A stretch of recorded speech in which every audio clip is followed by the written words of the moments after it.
Hi guys, Dan Brown here from Chiropractic Life. So recently we've had quite a lot of patients coming in complaining of issues with their new working routines, especially since they've been working at home. So what I wanted to do was just do a quick video, or it might be quick, but I'll try and keep it quick, on how to set up your desk assessment from home, and also a few simple and easy stretches you can do to limit the risk of any neck injuries or back injuries while you're doing this. So the first thing I wanted to do was just talk you through how to set this up. Now, when you're at work, you've probably found that there's people that come in and they set your workstation up, so you just come in and do your job. But when you're working from home, you're now finding that you're maybe working from the kitchen table. Some of you may be lucky enough to have an office or a study, but most people are going to find themselves working from a sofa or working from their bed or trying to find awkward, tables to be working on. So ultimately, if you have a kitchen table, that's going to be the best thing second to having an office desk at home. Please try and avoid working from the sofa or working from your desk, working from your bed, because what you're going to find is it's going to be extremely difficult to actually set this up in order to limit the likelihood of any injuries. So let's say you're sitting either at a desk or you're sitting at your kitchen table. There's a few simple and easy things that you really need to be thinking of. Now, if you have a desktop like the one in front of me, the first thing you want to be doing is setting up your screen. Now, your screen should be set up at eye level. Okay, so don't have the desktop down or the screen down low. Make sure it's raised to eye level, and that's going to keep your head looking up. Again, the distance between your screen and your body should be an arm's length, so you're not trying to strain to see your screen, and it's not going to encourage you to lean forward.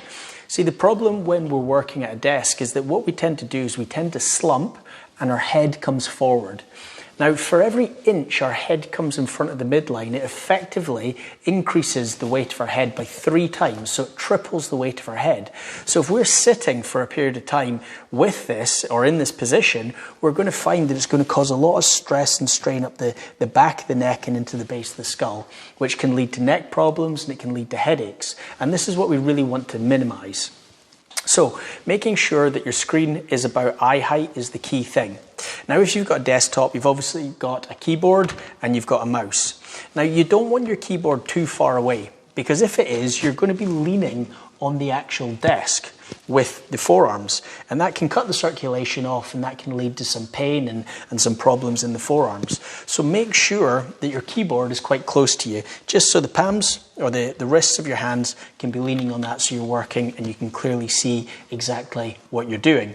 Again, with your mouse as well, you don't want it too far away from the body. You want it nice close in, close to the edge of the desk. And one of these mouse pads are really good because they actually offer your wrist some really good support there. So this is going to be the key thing if you're going to be sitting with a desktop. If you are like most people and you have a laptop, I would recommend getting yourself a keyboard and a mouse. And the reason for that is if you're sitting with a laptop, you're going to find the screen is going to naturally be a lot lower. So you're going to be looking down, which is going to encourage you to roll your shoulders forward and then look forward. Now, what you want to be doing is bringing the screen up to eye level. Now, obviously, if you bring it up to eye level, you're not going to be able to work on the keyboard or on the mouse. So getting yourself a keyboard and a mouse, they're not very expensive, is going to be extremely important. Now, all you need is a box, or you've ordered something from Amazon recently, and you're going to have some boxes lying around. So prop your computer up or your laptop up on a box. Keep it about arm length away from your body, and the top of the screen should be eye level. And that's really where you want to be keeping the laptop. And then again, use the same principles that I've said with the keyboard. So get yourself a keyboard close to the edge of the desk so your hands can just sit like so and your mouse can sit like so. And that's going to be the best thing in order to set up your laptop or your desktop. If you've got a phone, you don't want it too far away from the body, so you're not having to reach all the time for it. It should be just arm's reach, so you can comfortably use that. Now, the next thing you really need to pay attention to is the seat. Now, with your seat, you want to make sure you're getting a seat with a back on it, okay? Now, I've seen a lot of these seats that are ergonomic seats where you kind of prop yourself up and you sit on them like a stool. And they're great because they do encourage you to sit upright. But as soon as you get a bit fatigued, you're going to naturally slump and arch the low back, and that's going to be it's going to lead to some problems. Whereas if you've got a chair with a back, when you do get a little bit fatigued, you can comfortably lean back and still keep a pretty good upright posture. Now, with your chair, if you're working from a dining room table or your kitchen table, some of these chairs are quite low and the chairs don't move up and down. Now, the problem with that is if I bring this chair down like so, and my knees are actually higher than my hips, so if you look at it from a side view, if my knees are higher than my hips, it's going to naturally encourage me to lean forward, okay? Whereas if I lift my seat up, and I can sit where my knees are actually lower than my hips, it opens up my hips and encourages me to sit upright. So get a chair with a back on it. If it's got arm supports, fantastic. Make sure it's comfortable as well, because you are going to be sitting there for most of the day if you're working from home. And make sure that your hips are open, okay, or that your knees are lower than your hips, so it encourages for you to sit upright. Now, one of the things that you can do is really get up and move around.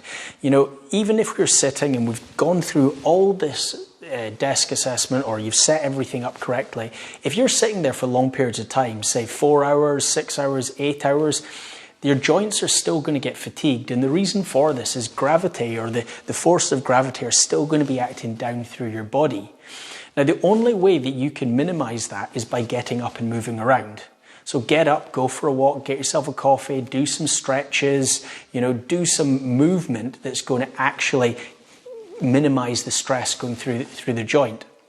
Now, there's a few stretches that you can do just sitting from the chair, and I'll go through these so you can do them while you're at home. Now, the first one is just some ranges of motion exercise. So they're just simple, just bringing the head all the way forward, bringing the head all the way back. And you can do these movements about 10 times.